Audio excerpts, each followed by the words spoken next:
Welcome to Gokul kitchen. இன்றைக்கி நம்ம செய்ய போகிறது ஹெல்த்தியான முருங்கைக்கீரை பொரியல். வாங்க எப்படி செய்யலான்னு பார்க்கலாம்.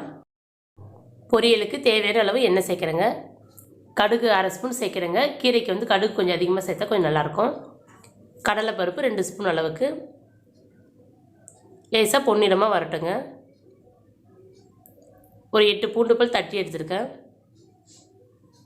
காரத்துக்கு 2 காஞ்ச மிளகாய், ஒரு பெரிய வெங்காயத்தை சேர்க்குறேங்க. வெங்காயம்லாம் நல்லா பொன்னிறமாக வரட்டும். சின்ன வெங்காயம் இருந்துச்சுன்னா ஒரு கைப்பிடி அளவு சேர்த்துக்கலாங்க.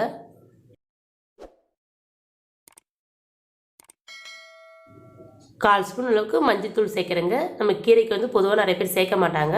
சேர்த்தோம்னா அந்த கீரையோட பச்சை ஸ்மெல் இல்லாமல் சாப்பிட நல்லா இருக்குங்க. இப்போ கீரையெல்லாம் சேர்த்துக்கலாங்க.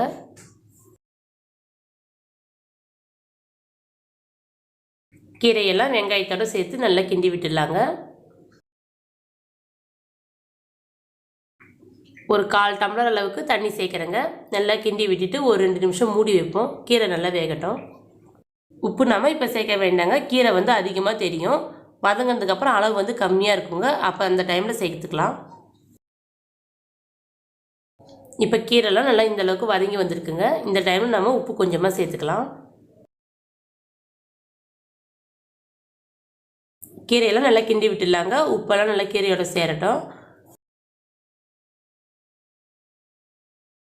ஒரு 3 நிமிஷத்துக்கு நல்லா வதங்கட்டங்க. நம்ம அதுக்குள்ளே வேர்க்கடலையும் காஞ்ச மிளகாய் அரைச்சி எடுத்துக்கலாம்.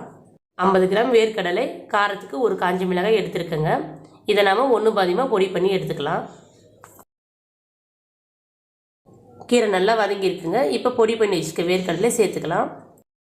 வேர்க்கடலை பொடி பண்ணும்போது ஒன்றும் அதிகமாக இருந்தால் தான் கீரை சாப்பிடும்போது ரொம்ப டேஸ்ட்டாக இருக்குங்க. அடுப்பை ஆஃப் பண்ணிவிட்டு ஒரு 2 செகண்ட் நல்லா கிண்டி விட்டுடலாங்க. முருங்கைக்கீரை பொரியல் ரெடி ஆயிடுச்சுங்க. இந்த வீடியோ உங்களுக்கு பிடித்திருந்தால் லைக் பண்ணுங்கள், ஷேர் பண்ணுங்கள், கமெண்ட் பண்ணுங்கள், மறக்காமல் சப்ஸ்கிரைப் பண்ணுங்கள்.